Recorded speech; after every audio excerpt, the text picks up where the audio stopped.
and YouTube. And if you're in iTunes, please leave a rating and review. It will help us out tremendously. And visit us on the sportscast.net. This episode is brought to you by InstaBible app. Read your Bible on your iPhone app, especially on the iPhone 11. The Philadelphia Eagles were able to go into Lambeau Field on Thursday Night Football and upset the Green Bay Packers 34-27 to move to a 2-2 on the season. Green Bay, meanwhile, suffered their first loss of the season, moving to 3-1 on the year. Not too bad. Jeff Fawver, welcome to the Sportscast. Thanks a lot, Santiago. Appreciate you having me. No problem. Now, obviously, the Packers were tested. The Eagles have been tested already, but the Packers were tested. New coach. Aaron Rodgers looked comfortable. What did you get out of this game? I thought the game really came down to the Eagles were a little bit more clutch than the Packers. The Packers had their opportunities late in the game to tie it and then even maybe potentially take the lead, if they had scored in both red zone trips. But the one thing that, you don't want to discredit the Eagles because I thought the Eagles played a pretty good game. And what impressed me was actually the Eagles' running game. I mean, their offensive line, man. Their offensive line played a really good game. So that was impressive to me.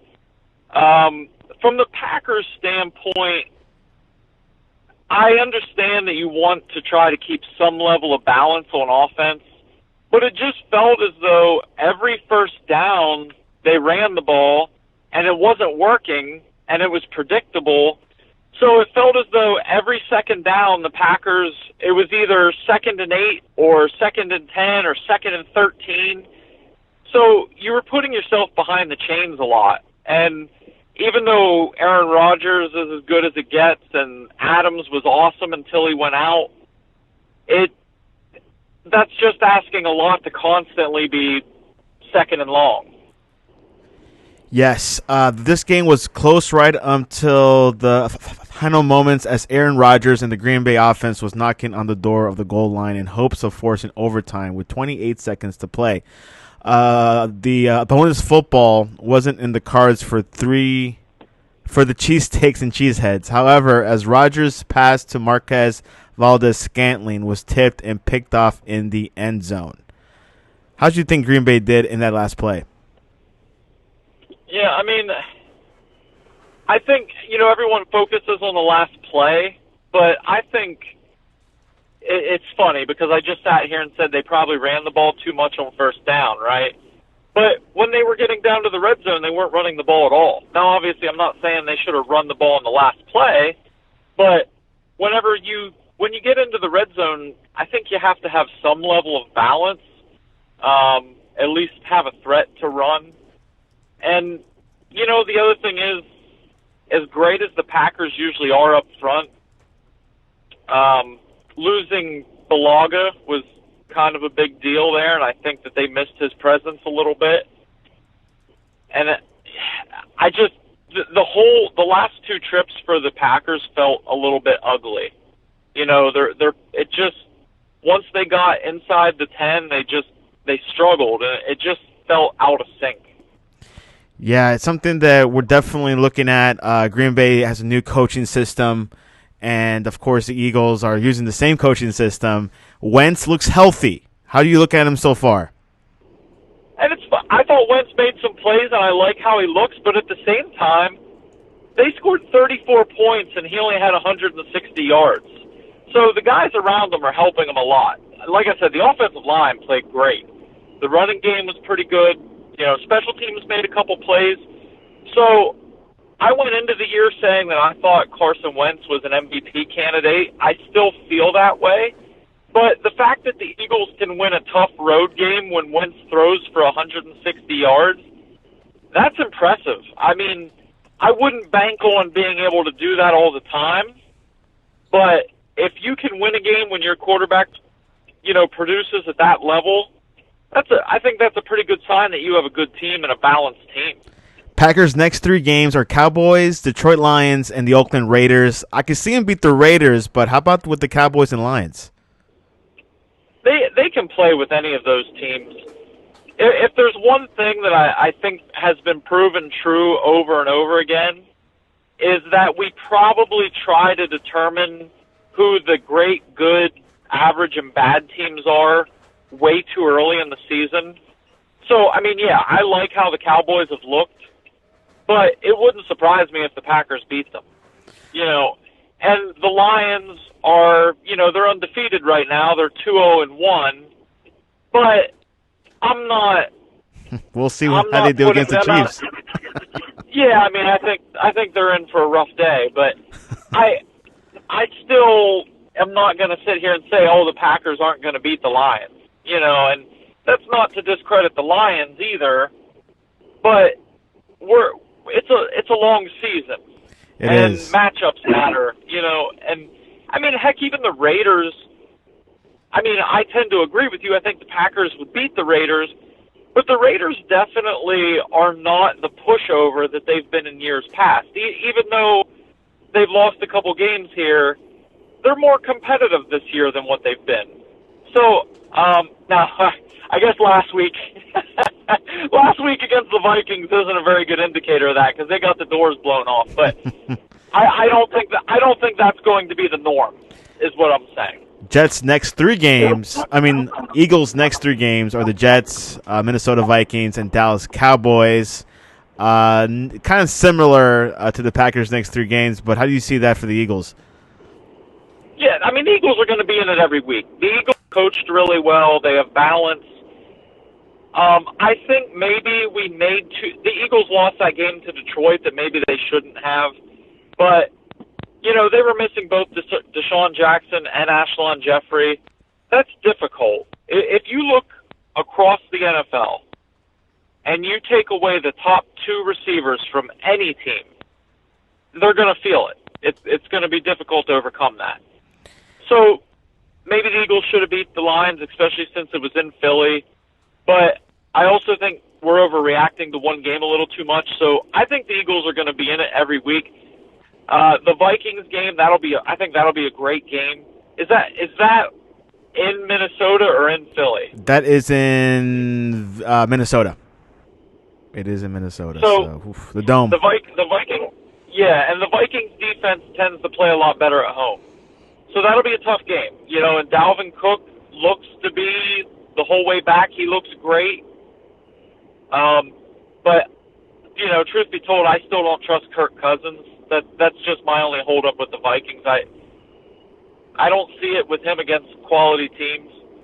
But yeah, I mean, I think the Eagles are in it for the long haul, man. I mean, for me personally, I kind of felt that the AFC comes down to the Chiefs and Patriots with a slight lean towards the Patriots. And I think the Eagles could get back to the Super Bowl again. I really do. NFC is wide open, isn't it? It is, and I'll tell you what, the Saints, with Drew Brees getting hurt, I thought the Saints might be in trouble, but they went into Seattle and, put a hurting on the Seahawks in Seattle. So, if the Saints can get by and survive without Brees, they're going to be right there in the end. The Rams are going to be right there. The Rams have a good case for the most loaded roster in the NFC if you just look at all the individual talents they have. So the NFC is wide open, but at the same time, I think the Eagles, Rams, Saints are all going to separate themselves a little bit. And the Cowboys and Packers they both have a lot of talent, and we'll just see how their seasons unfold. Let's look at the Chiefs. Chiefs and Ravens, big game of the weekend. Everyone was eyeing that game, high-scoring match. The fourth down play was designed to go left, yet there was Patrick Mahomes scrambling to his right with a phalanx of Ravens in pursuit. His eyes trained on Tyreek Hill deep downfield. Mahomes had an audacious throw. Hill made an incredible catch. The Chiefs proceeded to score a Vine touchdown on a pass to Damian Williams on other fourth down play to force overtime. Then they watched as Harrison Butker booted a 36-yard field goal, atoning for a miss as the time expired, and their malign defense stuffed Baltimore to escape with a 27-24 victory Sunday. It was a nail cruncher, as people predicted. So that game, you just gave the recap from 2018. Oh no! Oh crap! No, my bad. Okay. What happened this past weekend? Yeah. So the 2018 game was a great close game. I mean, this past weekend, I think Lamar Jackson kind of came back down to earth. So, I mean, the Chiefs really controlled the game from the second quarter on, So the Chiefs had a 17-point lead going into the fourth quarter. They were winning 30-13. And in the fourth quarter, the Ravens tried to make a game of it. And, they came back. But, Lamar Jackson had one really nice throw down the sideline to Hollywood Brown. But his next two biggest plays were just desperation heaves. And it kept them in the game. It kept them in the game, but I think the Chiefs controlled the game.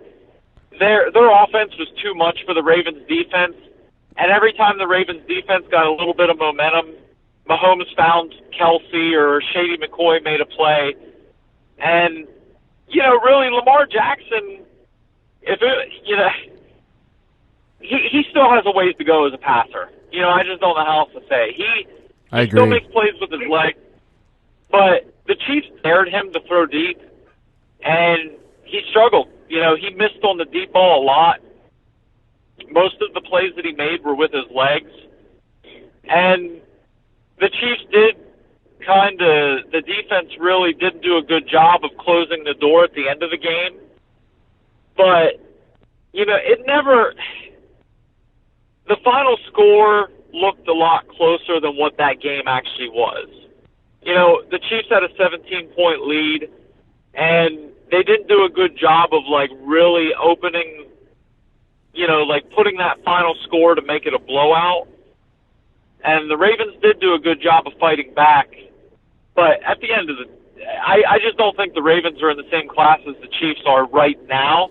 And I think the biggest difference is that Lamar Jackson he's not Patrick Mahomes. He's not in that elite class right now. I apologize to the audience. Kansas City beat the Ravens 33-28. Just like Jeff said, it was pretty much Kansas City all the way. Baltimore tried to come back towards the end, but the Chiefs won it after all. Patrick Mahomes had 374 yards. Rushing, Darrell Williams had 62. LaShawn McCoy, 54. How's he doing so far with Kansas City? McCoy looks good. Now, his ankle's been a problem, so he left the game early against Baltimore, but he's expected to play this week against Detroit. Week 1, I thought Shady McCoy looked really quick. He looked great. Week 2, you could tell, he wasn't quite right. And then week 3, up until he went out, I thought he looked really good. He had a couple nice runs, had the 2 touchdowns. But to me, the bigger story is that Darrell Williams was an undrafted free agent that the Chiefs picked up last year, and every time they give him an opportunity, he makes the most of it. So he had a 41-yard run on the last drive of the game, and then he also caught the screen pass on the very last play to ice the game. So Shady McCoy's been getting the attention, and he's been doing a good job. But don't be surprised if Darrell Williams ends up being the lead back in Kansas City in the near future. Receiving-wise, Tyreek Hill is out as an injury. McCole Hardman stepped in, gave him 97 yards, and Travis Kelce, of course, tight end, 89. Sammy Watkins, 64. How's Hardman done so far to cover Hill's absence? So, Hardman, he's not Tyreek Hill, obviously. He's a rookie. He's not as polished as Hill is right now. But Hardman is giving him the big playability. So he had a 40-plus yard touchdown against the Raiders. He had a 75-yard touchdown against the Raiders that got called back because of holding. And then this week he has the 83-yard touchdown against the Ravens. So although I still think the Chiefs' offense will hit another level when Tyreek Hill gets back, Hardman is doing a great job of stretching the field. And with Hill out, they need somebody to do that. Demarcus Robinson has really stepped up. Kelsey is still Kelsey, The best tight end in the game right now. Yeah, I mean, he really is. And he creates matchup problems every single week. You can't cover him with a linebacker. You can't cover him with a safety. Most teams don't have enough quality corners to put a corner on him and still be able to cover the other wide receivers. So I think it's really been a group effort to make up for the loss of Tyreek Hill. And, I've seen people out there saying they don't miss Hill, but I disagree with that. Wow. Who's saying that? Yeah. We live in an instant gratification society, so as soon as the Chiefs' offense has a couple good games without him, people are ready to trade Hill, or I don't buy into any of that, though. When Tyreek Hill comes back, the Chiefs' offense is going to be even better. Very explosive player. I mean, probably the fastest player in the NFL when it comes to receiving. Next up for Kansas City is Detroit, going into the Motor City. Detroit's also undefeated, but that's not saying much. What are your thoughts about this upcoming game? You can't fault Detroit for winning games that they're supposed to win. They won a game against the Chargers 13-10 that was really ugly. And again, you never fault a team for winning, but you're not going to be able to play that type of game against the Chiefs. You're going to have to score to keep up with the Chiefs. So, and then they tied the Cardinals and they beat the Eagles. I just don't think the Lions have faced anybody with the firepower that the Chiefs have. And I think it's going to be a rough week for Detroit. I don't think they're going to get blown out, but I think the Chiefs will win by 10 points. I think the Chiefs will handle their business. And Detroit's heading in the right direction. They're getting better. Their defense is quality. They do have some playmakers on offense, but I don't think they're in that upper echelon of teams right now. Matt Patricia will be tested. Colts they have after that the following week, and then the Texans. Not the easiest schedule, but definitely doable for the Chiefs. It's not an easy schedule by any means, but they play both those games in Kansas City. So I think the Chiefs will be, they're going to be favored in both those games, and that Colts game is a prime time game. So if you look at what the Chiefs have done in prime time in Kansas City in recent years, with the exception of the game they choked away against the Chargers on Thursday Night Football, they've been really tough. So if those games were road games, I think the Chiefs would be in a tight spot. But playing in Kansas City, they're gonna take care of business most weeks. Tough place to play. Let's look at NFL scores. Minnesota defeated Oakland 34-14. Green Bay, of course, defeated Denver 27-16 this past weekend. Houston defeated the Chargers 27-20 in L.A. What does that tell you about the Chargers? The Chargers, they're beat up for one. It seems like every year we say this, but they just have a ton of injuries. I don't know what. I don't know if it's bad luck, bad training. I don't want to. You can't really speculate, but it just seems like year in and year out they have a lot of injuries. Their defense is loaded. Their defense has talent everywhere. On offense, it feels as though the offensive line is sabotaging what they're trying to do. Rivers is getting hit too much, and you just can't go into every week overmatched up front. And in that game against the Texans, the Texans defense is good for one, so let's make sure I say that. And the Texans are a good team, but it just feels as though the Chargers don't have a great home field advantage. They're playing in that soccer fortress. And they just don't take care of their home field very well. So the Texans played a good game. The Chargers just still can't get it together.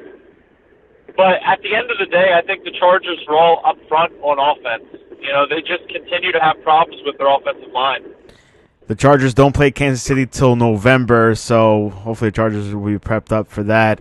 Another big game was the Giants defeated Tampa Bay, the first game for Daniel Jones. What are your expectations for the Giants? Are they going to be on a winning slump? Winning uphill. Winning slope. Yeah, I mean, I like how Daniel Jones looked, and what I really found impressive is that he took a beating, but he still kept coming. You know, he did what he had to do to get a win. He got sacked. I saw Shaq Barrett had 3 sacks by himself, and he's been great for Tampa Bay. Dan Jones looked good to me, and it's always too early to say is he going to be great, is he going to be good, whatever. But I thought he did what he had to do to win. Now, I still don't think the Giants are going to be good, and now that Saquon Barkley's hurt, that's really, I told he could miss anywhere from 4 to 8 weeks. That's going to hurt him, because Barkley's just a special talent. He's just a special, irreplaceable talent. But the Giants have to feel good about what they saw from Jones, and you have to think he's only going to grow from here. He's just going to get better and better as time goes. And from the Bucs' perspective, I don't know. James Winston had a good game with Mike Evans. I mean, they had some high points. Yeah, and Winston did have a nice game, but I guess my concern with him is this is the story with him. He doesn't string good games together. So is he going to have another good game next week? Is he going to be able to play a couple quality games in a row? We just haven't seen that from him. And maybe Bruce Arians can be the guy to get him fixed. But for me, to buy into Jameis Winston, I need to see a couple good games in a row where he's not turning the ball over left and right. Mason Rudolph went into San Francisco, was not able to win against San Francisco. San Francisco came on winning 24-20. I mean, our Pittsburgh's future looks bleak with Mason. Again, Mason's young, first career start. What stood out to me was the Niners had 5 turnovers, and I believe that 3 of them were inside the red zone. So Mason Rudolph didn't play well, but I just think the bigger problem for Pittsburgh, I think the 2 biggest problems for them is, one, the defense still just gives up a ton of yards. The Niners moved the ball up and down the field, and 2 of their fumbles were non-forced fumbles. One was a bad snap, and another was a snap that bounced off a guy that was going in motion. So it's not as though the Steelers' defense even forced those turnovers. So the Steelers' defense is still a problem. And on offense, other than Juju Smith-Schuster, who on the Steelers' offense scares you? James Conner, I saw, is the easiest tackle in the NFL among running backs. He breaks the least number of tackles in the entire NFL. So you're not getting much from him. Vance McDonald makes one highlight play every 3 weeks, but in between that doesn't do a whole lot. And you have a bunch of athletic receivers that on paper should be good, but none of them are polished, and none of them are going to consistently be good. So the entire offense is Juju Smith-Schuster trying to make miracle plays, which he did make. He had the 76-yard touchdown, but other than that, what did the Steelers' offense do? So I do think the 49ers defense has a lot of individual talent, so they deserve some credit. But I just don't think the Steelers' offense is very good, and the defense still gives up too many yards. Steelers' next game is against the Bengals on Monday Night Football, primetime, May 15 on ESPN. Jeff, anything else before we head into game predictions? I'm ready for predictions, man. By the way, before we go there, Teddy Bridgewater, did he have a good performance? He did enough to win. I thought that game was a great example of a team, the entire team stepping up with the backup in. I thought Bridgewater played well from what I saw, but that game was more about the Saints as a team are just a lot better than the Seahawks as a team. Overall, that system is really working well without Breeze, so if he's out, they're okay, but of course they will love to have him back, and hopefully soon. Let's get into game predictions. Let's go for Redskins at the Giants. Man, you talk about an ugly game. You picked like the ugliest game on the entire schedule. That's why I picked it. Yeah, I mean, I will lean towards the Giants just because watching that game with the Redskins on Monday night, I mean, they're a mess. They're a mess, man. They really are. Now I know the Bears' defense is really good, but they made life too easy on Trubisky. You know, not to rehash that whole game, but if the Redskins were going to stand the chance, they should have tried to ugly up that game. So I think the Giants will win. I think it'll be close, you know, maybe by a field goal, but the Giants will win. Cleveland at Baltimore. Baltimore. I mean, I think Baltimore was overhyped, and they're not in the same class as, you know, the best teams in the AFC. But they are in that next group of really good teams that are continuing to grow. Cleveland, man, they just, again, another team that has a lot of individual talent. But Baker Mayfield has not lived up to all the offseason hype. Is it him or is it other parts of the team? It's a combination. It's some him. I'm not saying it's all his fault. Part of it's coaching. It's him. Yeah, it's him. It's coaching. It's the offensive line. The offensive line in Cleveland stinks, and that doesn't help. But the defense was missing their top two corners, and they still played pretty well against a really good team. So I think the defense is good enough to win games, but the offense isn't. And they have all these individual talents, but they're just not playing well together. On the Baltimore side, their defense isn't as good as last year, but their offense has a lot more playmakers. And I just think Hollywood Brown and Mark Andrews are going to be enough to make enough plays, and Mark Ingram's playing well, and Lamar will make a couple plays with his legs. I think it'll be a 27-20 type Baltimore win. Yeah, it definitely Cleveland kind of down about Cleveland, but still early. Hopefully they'll turn things around. They're calling this the AFC East Championship. Patriots at the Bills. I'm going to go out on a limb. I think the Bills are going to win. Me too. And it's going to be ugly. It's going to be turnover filled. It's going to be a difficult game to watch at times, but the Bills' defense is legitimate. The Bills' offense at least has the ability to make a few plays.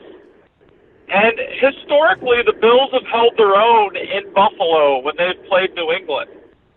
So I think the Bills are going to do just enough to win a 17-13 game. And the Patriots are beat up on offense. Like, the Patriots, you know, they cut Antonio Brown. Edelman's beat up. They don't have Gronk anymore. And it's just going to be a raw emotion type game for the Bills. They're going to want to play well at home, and they're going to want to prove to people it's not a fluke that they're winning. So I think it's going to be a 17-13 win for the Bills. We'll see what Josh Allen does. Seattle at Arizona. I like Arizona, and they're a team that I'm not saying Arizona's a good team, but they've played everybody tough. You know, they tied the Lions. They played the Ravens really tough. I don't think the Cardinals are a horrible team. So playing at home, I think Seattle's getting by a little bit on their reputation. And I think with it being a division game, Arizona's going to win. Then it'll be like a 20-17 really ugly game. Minnesota at Chicago. Chicago. Minnesota plays a lot better at home. They had a nice win last week. And I think Chicago will just... If there's one thing Chicago's good at, they can win ugly, and they can run the ball a bit. Minnesota's defense plays a lot better in Minnesota. This is another one of those games that I don't think Trubisky's going to do a whole lot. I don't think Cousins is going to do a whole lot. And it's just going to be like a 17-14 type game. But you give the edge to the home team. The Bears will have a slight edge over the Vikings. Jacksonville with Gardner Minshew heading into Denver. This is a tough one. You're telling me. I think there's, I mean, both of these teams have a lot of issues. Denver seems to be getting I think they're getting to a point where if they don't win a game soon, the team is going to start to not necessarily turn on the head coach, but I think things are going to get worse. Jacksonville played well their last game, but the whole Ramsey situation could hang over their head. So when I look at this game, I think it's two teams. You know, man, I didn't realize it until you brought it up, but there's a lot of ugly games this week. Red zone is going to be interesting. Yeah, I lean Denver just because Denver's played a lot of tough games, and they usually play a lot better at home. So I think Denver's going to get their first win, but it's going to come down to the very end. You know, it's going to be a lot like that Bears game where, you know, they'll win like 16-13 in very ugly fashion.